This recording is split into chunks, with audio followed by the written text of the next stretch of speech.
കാണൂ പരസ്യരഹിതമായ ഏറ്റവും പുതിയ എപ്പിസോഡുകൾ. നിങ്ങളിൽ ഒരാൾക്ക് ആ കൊലപാതകവുമായി ബന്ധമുണ്ടെന്ന് ഞങ്ങൾക്ക് മനസ്സിലായിട്ടുണ്ട്. അങ്ങനെയാണെങ്കിൽ ഞങ്ങൾ 3 പേരെ അറസ്റ്റ് ചെയ്യേണ്ടി വരും. എന്ത് കാര്യമായാലും അത് ഞങ്ങൾ 3 പേരെ ഒന്നിച്ച് ആലോചിച്ച് മാത്രമേ ചെയ്യാറുള്ളൂ. ഇതും അങ്ങനെ തന്നെയാണ് മാഡം. യുവമാരുടെ അഹങ്കാരം കണ്ടില്ലേ മാഡം? അഹങ്കാരം അല്ല മാഡം, ഞങ്ങൾ പറഞ്ഞത് സത്യമാണ്. DK പറഞ്ഞു പഠിപ്പിച്ചു വിട്ടിരിക്കുകയാണല്ലേ. സംശയത്തിന്റെ പേരിൽ 3 എണ്ണത്തിനെ വേണമെങ്കിൽ ലോക്കപ്പിലിടാം, ചോദ്യം ചെയ്യാം, ഇഞ്ച ചതയ്ക്കും പോലെ ചതയ്ക്കാം. പക്ഷേ അതല്ല എന്റെ രീതി. നിങ്ങളാണ് അവിനാശിനെ കൊന്നതെന്ന് ഞാൻ പറയുന്നില്ല. പക്ഷേ അന്ന് അവിനാശ് കൊല്ലപ്പെടുമെന്ന് നിങ്ങളിൽ ഒരാൾക്ക് അറിയാമായിരുന്നു. എനിക്കറിയേണ്ടത് നിങ്ങൾ 3 പേരിൽ ആരാണ് ആ ഒരാൾ.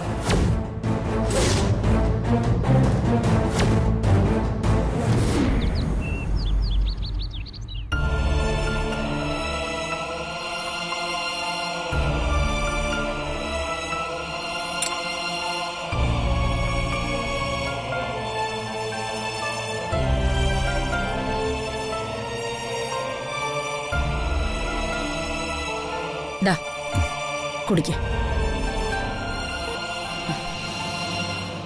നിങ്ങൾ എന്തിനാ ഇങ്ങനെ ടെൻഷൻ അടിക്കുന്നേ? കുറ്റം ചെയ്യാതെ ഒരു കോടതിയും ഇവിടെ ആരെയും ശിക്ഷിക്കാറില്ല. സംശയത്തിന്റെ പേരിൽ പോലീസുകാരൊന്ന് ചോദ്യം ചെയ്യാൻ വിളിച്ചെന്ന് വിചാരിച്ച് ഇത്രയും ടെൻഷൻ അടിക്കേണ്ട കാര്യമൊന്നുമില്ല. അവൻ ചാവേണ്ടവൻ തന്നെയാണെന്ന് എല്ലാവർക്കും അറിയാം. നിങ്ങൾ ചായ കുടിക്കേ. കുളിച്ച് ഫ്രഷ് ആയിട്ട് വരുമ്പോഴേക്കും ഞാൻ എന്തെങ്കിലും കഴിക്കാനെടുക്കാം.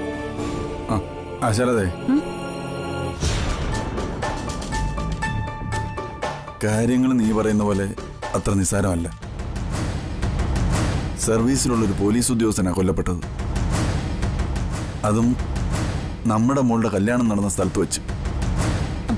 അതിന് അവനും അവളും തമ്മിലുള്ള ബന്ധവും ഇതുവരെ ഉണ്ടായ പ്രശ്നങ്ങളും എല്ലാം ഈ നാട്ടിൽ എല്ലാവർക്കും അറിയാം. കല്യാണം മുടക്കാൻ വന്ന അവൻ കാറിലിരുന്ന് ചത്തു, അത്രേ ഉള്ളൂ. അങ്ങനെ അങ്ങ് കരുതിയാ മതി. അതെ, ഇത് കൊലപാതക കേസാണ്. നിയമവും പോലീസും കോടതിയും ഒന്നും നീ വിചാരിക്കുന്നിടത്ത് നിൽക്കത്തില്ല. ആ അവിനാഷ് ഇല്ലാതായി കാണാൻ ഏറ്റവും കൂടുതൽ ആഗ്രഹിച്ചിരുന്നവരുടെ പട്ടികയില് ആദ്യത്തെ പേരുകാരാണ് നമ്മള്. അത് പോലീസിനും അറിയാം. അപ്പൊ പിന്നെ പ്രതികൾ നമ്മളാണെന്ന മുൻധാരണയോടെ മാത്രമേ പോലീസ് പെരുമാറൂ. യഥാർത്ഥ പ്രതികളെ കിട്ടിയില്ലെങ്കിൽ അവര് നമ്മുടെ തലയിൽ ചിലപ്പോ ഈ കേസ് കെട്ടിവെക്കാനും മതി. അങ്ങനെ അങ്ങ് കെട്ടിവെക്കാൻ പറ്റുമോ? ആരുടെയെങ്കിലും തലയിൽ വെറുതെ കേസ് കെട്ടിവെച്ചാ പോലീസിന് എന്ത് കിട്ടും? നാട്ടിൽ അങ്ങനെയൊക്കെയുള്ള വാർത്തകളാ കാണുന്നതും കേൾക്കുന്നതൊക്കെ. അതുകൊണ്ട് പറഞ്ഞതേ ഉള്ളൂ.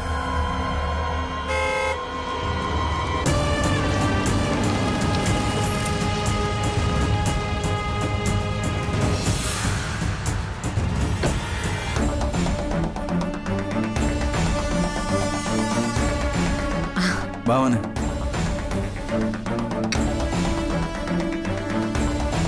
മോനെ, ഇങ്ങനെ പറയാ പോലീസ് ഇങ്ങനെ പ്രതിയാക്കി ജയിലിലിടുവെന്ന്. നേരാണോ മോനെ? പോലീസ് അങ്ങനെ ചെയ്യുവോ? എല്ലാ കേസിലും പോലീസ് ഒരുപോലെയല്ല പെരുമാറുന്നത്. ഈ കേസിൽ നമുക്ക് അവിനാശിനോടുള്ള ശത്രുത പോലീസിനറിയാം. അതുകൊണ്ട് തന്നെ നമ്മളെല്ലാം സംശയത്തിന്റെ നിഴലില്ല. എന്തായാലും ഇപ്പൊ വിട്ടയച്ചല്ലോ. അതിനർത്ഥം അച്ഛനെ ജയിലിലിടാൻ തക്ക തെളിവുകളൊന്നും അവർക്ക് കിട്ടിയില്ലെന്ന് തന്നെ. പക്ഷേ അച്ഛനെ ഇനിയും ചോദ്യം ചെയ്യാൻ വിളിച്ചെന്ന് വരും. സഹകരിക്കല്ലാതെ നമുക്ക് വേറെ മാർഗമില്ല. അച്ഛൻ പേടിക്കണ്ട, വരുന്ന വരട്ടെ. എന്ത് വന്നാലും നമുക്ക് നേരിടാം.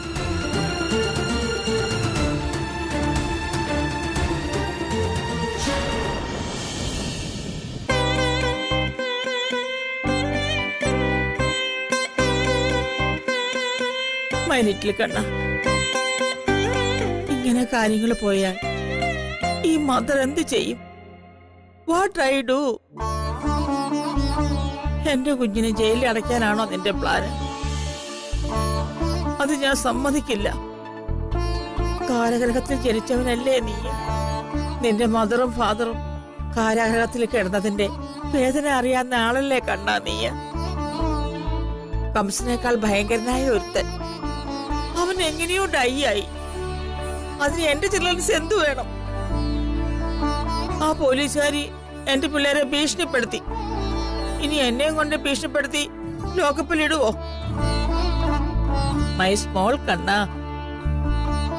കുരുക്ഷേത്ര വാറിൽ അർജുനന്റെ പൈലറ്റ് നീ അല്ലായിരുന്നു? നീ പറഞ്ഞിട്ടല്ലേ ദുഷ്ടന്മാരെ എല്ലാം അർജുനൻ കൊന്നൊടുക്കിയത്? എന്റെ മക്കള് ആരെയും കൊന്നിട്ടില്ലെന്ന് നിനക്കറിയില്ലേ കണ്ണ? ദേ, അവര് ജയിലിൽ പോവാതെ നീ വേണം നോക്കാൻ. മുരളീധര, കാർ വർണ്ണ, ഗോവർദ്ധനഗിരി അമ്പർലയാക്കി മ്യാജിക്ക് കാണിച്ചവനെ, പ്ലീസ് ഹെൽപ്പ് മീ. എന്റെ കൃഷ്ണ, എന്റെ ഗുരുവായൂരപ്പ.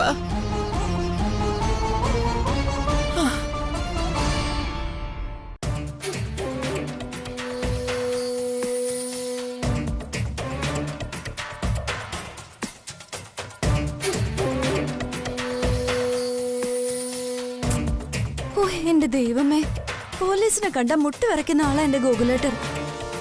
ചോദ്യം ചെയ്യാനാണെന്ന് പറഞ്ഞ് വിളിച്ചു വരുത്തി പോലീസുകാര് 3rd ഡിഗ്രി വല്ലതും പ്രയോഗിക്കുമെന്നാ എന്റെ പേടി. നിനക്ക് ടെൻഷൻ അല്ലേ ചിത്രേ? എന്തിന്? ബാലുവിനെ പോലീസുകാർ എന്തെല്ലാം ചെയ്താലോ? ഇതിപ്പോ ടെൻഷൻ അടിച്ചിട്ട് എന്താ കാര്യം? പോലീസും കോടതിയൊക്കെ നമുക്ക് ചുറ്റുമുള്ളതല്ലേ, അവരും മനുഷ്യർ തന്നെയല്ലേ. പോലീസുകാരെ അവർക്കറിയേണ്ട കാര്യങ്ങൾ ചോദിക്കും. അറിയാമെങ്കിൽ പറയണം, ഇല്ലെങ്കിൽ നമുക്ക് അറിയില്ലെന്ന് പറഞ്ഞേക്കണം. അവരെ പോലീസുകാരെ തല്ലുമെന്ന് എന്റെ പേടി. ഒരു തല്ലൊക്കെ വല്ലപ്പോഴും കൊള്ളുന്നത് നല്ലതാ. നീ എന്താ ചിത്ര ഈ പറയുന്നത്? നമ്മുടെ ഭർത്താക്കന്മാർക്ക് തല്ലുകൊള്ളട്ടെ എന്നോ? നിനക്കിതൊക്കെ എങ്ങനെ പറയാൻ തോന്നിയടി? ആവശ്യമില്ലാതെ ആരെയും പോലീസുകാരിപ്പോ തല്ലത്തില്ല. പണ്ടത്തെ പോലെയല്ല. നല്ല വിവരവും വിദ്യാഭ്യാസമുള്ള ആളുകളാ ഇപ്പൊ പോലീസിലുള്ളത്. ചോദ്യം ചോദിച്ച് കൊലപാതകം ഇനി അവരുടെ തല കെട്ടിവെക്കുമെന്നാ എന്റെ പേടി. അങ്ങനെയാണെങ്കിൽ നമ്മൾ അവരെ ജയിലിൽ പോയി കാണേണ്ടി വരും. ജയിലിലോ? നിങ്ങൾ ചുമ്മാ അതും ഇതും പറഞ്ഞ് മനുഷ്യനെ ടെൻഷൻ ആക്കല്ലേ. കൊലപാതകത്തെ കുറിച്ച് ഇവർക്ക് എന്തെങ്കിലും അറിയാമോന്ന് അറിയാനായിരിക്കും പോലീസ് വിളിപ്പിച്ചത്. അതിനവർക്ക് എന്തെങ്കിലും അറിയോ? ചിത്രേ, ബാലൻ നിന്നോട് വേറെ എന്തെങ്കിലും പറഞ്ഞിട്ടുണ്ടോ? എന്നോടൊന്നും പറഞ്ഞിട്ടില്ല. മരിച്ച ആളെന്തായാലും തിരിച്ചു വരില്ല.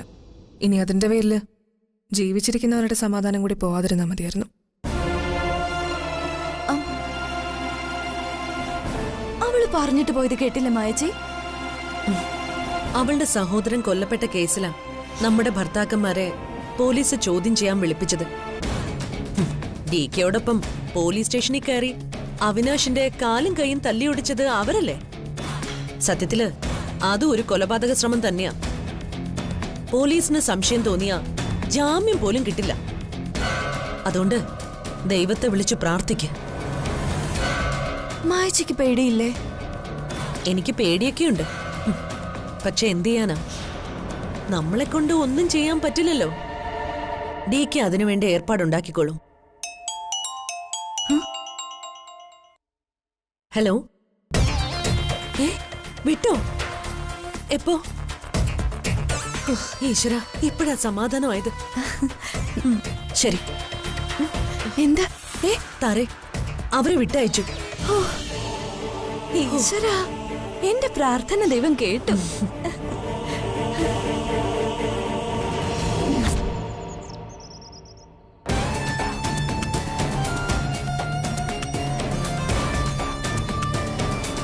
ഇതൊക്കെ പോലീസിന്റെ ഒരു രീതിയാ. അവര് ഭയപ്പെടുത്തും. ഓരോ കാര്യങ്ങളും പല വഴിക്ക് ചെകഞ്ഞ് അന്വേഷിക്കും. പ്രിയയുടെ അച്ഛൻ വല്ലാതെ ഭയപ്പെട്ടിട്ടുണ്ട്. ജീവിച്ചിരുന്നപ്പോ ആർക്കും ഒരു സമാധാനം കൊടുത്തിട്ടില്ല. മരിച്ചപ്പോഴും അവനെ കൊണ്ടുള്ള ബുദ്ധിമുട്ട് നമ്മളെല്ലാം അനുഭവിക്കുക. സത്യത്തിൽ അവിനാശിന്റെ മരണത്തിൽ ഒരു വല്ലാത്ത ദുരൂഹതയുണ്ട്. കാറി വന്നാലും പാർക്കിങ്ങിൽ നിന്ന് കല്യാണ മണ്ഡപം വരെ വടി കുത്തിയ നടന്നു വരാൻ പറ്റൂന്ന് അവനറിയാം. എന്നിട്ടും അവൻ വന്നു. ജയപ്രകാശ് പറഞ്ഞു തന്നെയാ എൻ്റെ മനസ്സിൽ ഉയർന്ന ചോദ്യം. കല്യാണ മണ്ഡപത്തിലേക്ക് അവൻ വരുമെന്ന് നമ്മളെല്ലാം ഭയപ്പെട്ടിരുന്നു. പക്ഷെ വന്നില്ല. എന്നാൽ സ്വന്തം മരണം കൊണ്ട് അവൻ നമ്മളെയെല്ലാം വീണ്ടും കുരുക്കിലാക്കി. നമ്മൾ ആരും അറിയാത്ത എന്തോ ഒന്ന് അവിടെ സംഭവിച്ചിട്ടുണ്ട്. എന്തായാലും അവൻ ആത്മഹത്യയില്ല. അപ്പൊ പിന്നെ ഈ കൊലപാതകത്തിന് പിന്നിൽ ആരായിരിക്കും? കൊല്ലാനായിരുന്നെങ്കിൽ എത്രയോ നേരത്തെ അവനെ കൊല്ലാമായിരുന്നു. പക്ഷേ എന്റെ കൈകൾ കൊണ്ട് അത് ചെയ്യില്ലെന്ന് ഞാൻ ഉറപ്പിച്ച. അതുകൊണ്ടാ അന്ന് അവന്റെ കൈയും കാലും മാത്രം തല്ലിയൊടിച്ചത്. ചിത്ര എന്റെ മരുമകളാ. അവളുടെ മുന്നിൽ മനസാക്ഷിക്കുത്തോടെ നിൽക്കാൻ എനിക്ക് പറ്റില്ല. പിന്നെ ആരായിരിക്കും ഇത് ചെയ്ത്? നമ്മളെ ട്രാപ്പിലാക്കാൻ മറ്റുള്ളവരും ചെയ്തതാണോ ഇത്? കല്യാണം നടന്ന സ്ഥലത്ത് വെച്ചായതുകൊണ്ട് നമ്മളെ മാത്രമല്ലേ സംശയിക്കൂ. എത്രയും പെട്ടെന്ന് പോലീസ് ഇതിന്റെ കുരുക്കഴിക്കുമെന്ന് തന്നെയാ എന്റെയും പ്രതീക്ഷ. പ്രിയെ ഞാൻ വിവാഹം കഴിച്ചത് പൂർണ്ണമായ ഇഷ്ടത്തോടെ തന്നെയാ. പക്ഷേ അവിനാശിന്റെ മരണം കാരണം ഞങ്ങൾക്കൊന്ന് സന്തോഷത്തോടെ ജീവിച്ചു തുടങ്ങാൻ പറ്റിയിട്ടില്ല. ജീവിതം എപ്പോഴും ഇങ്ങനെയാ ജയപ്രകാശേ. നമുക്ക് പിടിതരില്ല. നമ്മൾ സന്തോഷം ആഗ്രഹിക്കുമ്പോൾ അത് തരില്ല. സന്തോഷിക്കാൻ പറ്റാത്ത അവസ്ഥയിൽ അത് തരികയും ചെയ്യും.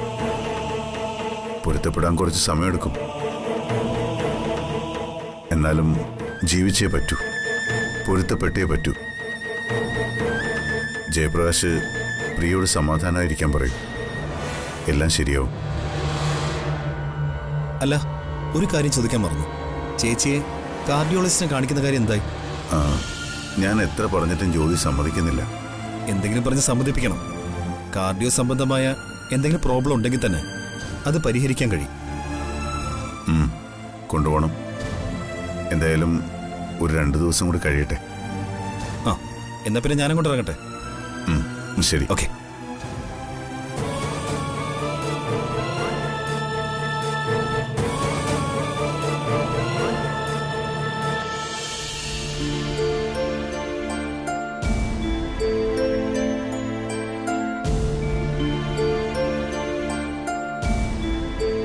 അതെ, ആ കാർഡിയോളജിസ്റ്റിനെ കാണാൻ പോകുന്ന കാര്യത്തിൽ നീ ഒരു തീരുമാനം പറഞ്ഞില്ല. അത് ഞാൻ നേരത്തെ പറഞ്ഞായിരുന്നല്ലോ. എനിക്കിപ്പോ ഒരു കുഴപ്പമില്ല. ഒരു കാർഡിയോളജിസ്റ്റിനെ കാണുകയും വേണ്ട. എടോ, തനിക്ക് കുഴപ്പമുണ്ടായതുകൊണ്ടല്ല ഞാനീ പറയുന്നത്. ആ ഡോക്ടർ അങ്ങനെ പറഞ്ഞത് മുതൽ മനസ്സിന്റെ സമാധാനം പോയി. ഒരു ഡീറ്റെയിൽഡ് ചെക്കപ്പ് നടത്തി നിനക്ക് കുഴപ്പമൊന്നുമില്ലെന്ന് ഉറപ്പായാൽ മാത്രമേ എനിക്കൊരു സമാധാനമാവൂ. അതുകൊണ്ടാണ് ഞാനീ പറയുന്നത്. തൽക്കാലം ഒന്നും വേണ്ട. ഇനി എന്തെങ്കിലും പ്രശ്നം വന്നാ ഞാൻ ഏട്ടനോട് ഒന്ന് പറഞ്ഞോളാം. അപ്പൊ പോയി നമുക്ക് ചെക്കപ്പ് ചെയ്യാം. ദേ, ഇനി ഇതിനെപ്പറ്റി എന്നോടൊന്നും മിണ്ടിപ്പോരുത് കേട്ടോ, കുശിനിക്കാരാ. മനസ്സിലില്ലാത്ത ബേക്കറിക്കാരി. നിന്നെയല്ലേ പറയേണ്ടത്, നിന്റെ. എന്താ നിർത്തി കളഞ്ഞേ? എന്റെ അച്ഛനെ പറഞ്ഞോണ്ടല്ലോ. പറഞ്ഞ നീ എന്തി വഴി? അയാളാ നിന്നെ വളർത്തി വഷളാക്കിയത്. നീ നിന്റെ തോന്നിയ പോലെ ചെയ്തോ. അനുഭവിക്കാൻ ബാക്കിയുള്ളവരോട് ഉണ്ടല്ലോ.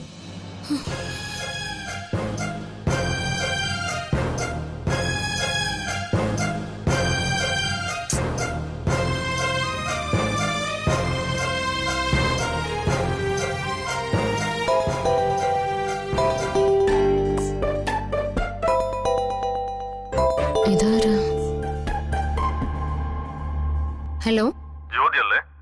അതെ, നിങ്ങളാരാ? എന്റെ പേരൊക്കെ ഞാൻ പിന്നീട് പറയാം. തൽക്കാലം ഒരു വെൽവിഷറാണെന്ന് മാത്രം മനസ്സിലാക്കിയാൽ മതി. എനിക്ക് ജ്യോതിയോട് ഒരു പ്രധാനപ്പെട്ട കാര്യം സംസാരിക്കാനുണ്ട്. എന്ത് കാര്യം? അവിനാശിന്റെ കൊലപാതകത്തെ പറ്റിയുള്ള തെളിവുകൾ നിങ്ങൾക്ക് ഞാൻ തരാം. എന്ത് തെളിവുകൾ? അല്ല, നിങ്ങളാരാ? അതൊക്കെ നമുക്ക് നേരി കാണുമ്പോ പറയാം. അവന്റെ കൊലയാളി ആരാണെന്ന് നിനക്കറിയണ്ടേ? നാളെ രാവിലെ 8 മണിക്ക് നിങ്ങളുടെ വീടിനടുത്തുള്ള ക്ഷേത്രത്തിന് മുന്നിൽ ഞാനുണ്ടാവും. അവിനാശിന്റെ യഥാർത്ഥ കൊലയാളി പോലീസ് വിചാരിക്കുന്ന ആരുമല്ല. അതറിയാൻ താല്പര്യമുണ്ടെങ്കിൽ നാളെ രാവിലെ ക്ഷേത്രത്തിലോട്ട് വാ. നമുക്ക് അവിടെ വെച്ച് കാണാം. ഹലോ,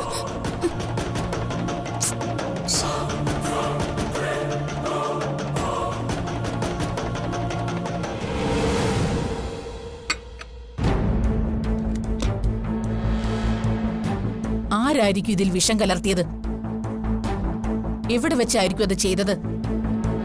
എന്തു തോന്നുന്നു? മാഡം, അതിന് 2 ചാൻസുകളാണ് ഉള്ളത്. ഒന്നുകിൽ കാറിൽ വെച്ച്, അല്ലെങ്കിൽ ഇത് വാങ്ങിയ സ്ഥലത്ത് വെച്ച്. കാറിൽ വെച്ചാണെങ്കിൽ അയാളത് കാണില്ലേ മാഡം? Yes, correct.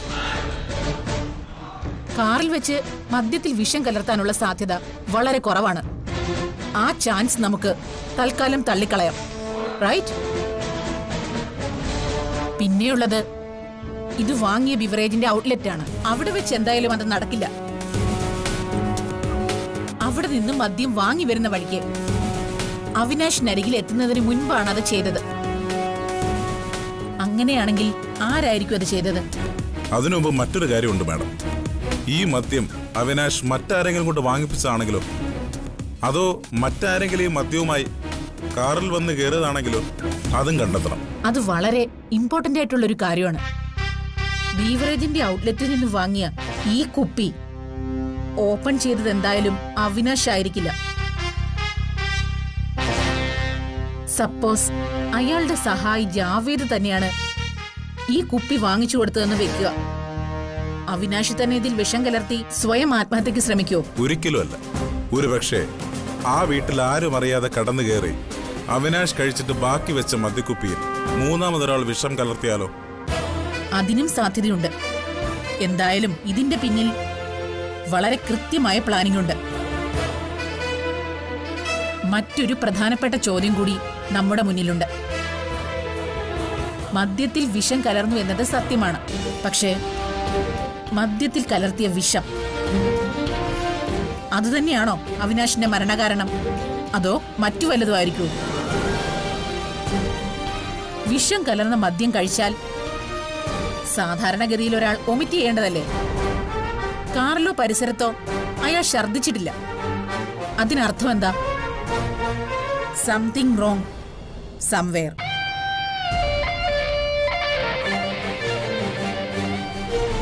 എവിടെയോ എന്തോ ഒരു ലിങ്ക് കണക്ട് ആവുന്നില്ല. പോസ്റ്റ്മോർട്ടം റിപ്പോർട്ട് അനുസരിച്ച് കല്യാണം നടന്ന ഏതാണ്ട് അതേ സമയത്ത് അവിനാഷ് മരിച്ചു എന്നാണ്. മാഡം, എന്ത് വിഷമാണ് കഴിച്ചതെന്ന് അറിയണമെങ്കിൽ ഫോറൻസിക്കിന്റെ ഡീറ്റെയിൽ റിപ്പോർട്ട് കിട്ടിയേ സാധിക്കും. അതിന് ഇനിയും ദിവസങ്ങളെടുക്കും. കിട്ടും. ഈ കുപ്പിയിൽ നിന്ന് തന്നെ നമുക്കതിനുള്ള തെളിവ് കിട്ടും. നമുക്ക് കാത്തിരിക്കാം ഒരു കോൺക്രീറ്റായ തെളിവ് കിട്ടുന്നത് വരെ. ഈ ബോഡി ആദ്യം കണ്ടത് ആരാണെന്നാ പറഞ്ഞത്? ആ ക്ഷേത്ര കമ്മിറ്റി പ്രസിഡന്റ് കുട്ടമ്പിള്ളയും രാജേന്ദ്രനുമാണ്. അവരെ വിളിപ്പിക്കണം. Yes madam.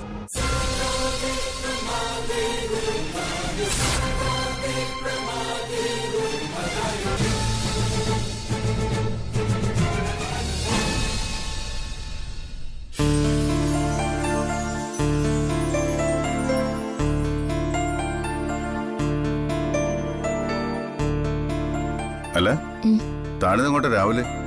എനിക്കേ ഒന്ന് ക്ഷേത്രം വരെ പോണം. 2 ദിവസമായിട്ട് ആകെ ഒരു സ്വസ്ഥതക്കേട്.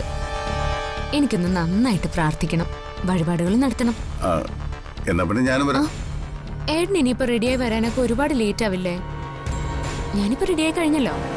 പിന്നെ ശീവേലി കഴിഞ്ഞ് നട തുറക്കാൻ സമയമായി. അതിനു മുമ്പ് എനിക്കങ്ങ് എത്തണം. എന്നാ പിന്നെ അമ്മയുമായോ ആരെങ്കിലും കൂട്ടിക്കൊണ്ടുപോകും. ഓ, അതൊന്നും വേണ്ട ഏട്ടാ, ഞാൻ ഒറ്റയ്ക്ക് പോയിക്കോളാം. പിന്നെ പറഞ്ഞ് എന്നെ ഒരു മഹാരോഗിയാക്കല്ലേ. അമ്മ കൂടെ വന്നാലേ അനങ്ങാൻ പോലും സമ്മതിക്കില്ല. അല്പ ശുദ്ധവായുവൊക്കെ ശ്വസിച്ച് ഞാൻ നടന്ന് തന്നെ പോയിട്ട് വരാം. നടന്നോ? വേണ്ട വേണ്ട, നമ്മുടെ അർജുനെ കൂടെ കൂട്ടി വണ്ടി പോയാ മതി. അതൊന്നും വേണ്ട ഏട്ടാ, ഞാൻ നടന്ന് തന്നെ പൊയ്ക്കോളാം. അല്പം നടക്കുന്നതേ ആരോഗ്യത്തിന് മാത്രമല്ല മനസ്സിനും നല്ലതാ. എന്നാലും വയ്യാതിരിക്കുമ്പോ ഏട്ടനിനി ഒന്നും പറയണ്ട. ഏട്ടൻ കുളിച്ച് ഓഫീസിൽ പോയി റെഡി ആവുമ്പോഴേക്കും ഞാൻ പടേന്ന് എത്തില്ലേ. എന്നാലും ഒറ്റയ്ക്ക്. അതെന്താ ഇപ്പൊ ഞാൻ ഒറ്റയ്ക്ക് പോയാ? കുറച്ചു നേരം എനിക്ക് സ്വസ്ഥമായിട്ടൊന്ന് ധ്യാനത്തിലിരിക്കാനാ. ഇനി അങ്ങോട്ട് ഒരുപാട് കാലം നമുക്ക് സന്തോഷത്തോടെ ജീവിക്കേണ്ടതല്ലേ. അതിന് ഈശ്വരന്റെ സഹായം കൂടിയേ തീരും. അതിനുവേണ്ടി നന്നായി ധ്യാനിക്കണം. അതെ, ഞാനും ഈശ്വരനും തമ്മിലുള്ള ഒരു കരാറാ. അപ്പൊ ശരി, ഞാൻ പോയിട്ടരാം. പെട്ടെന്ന് വരാന്നേ.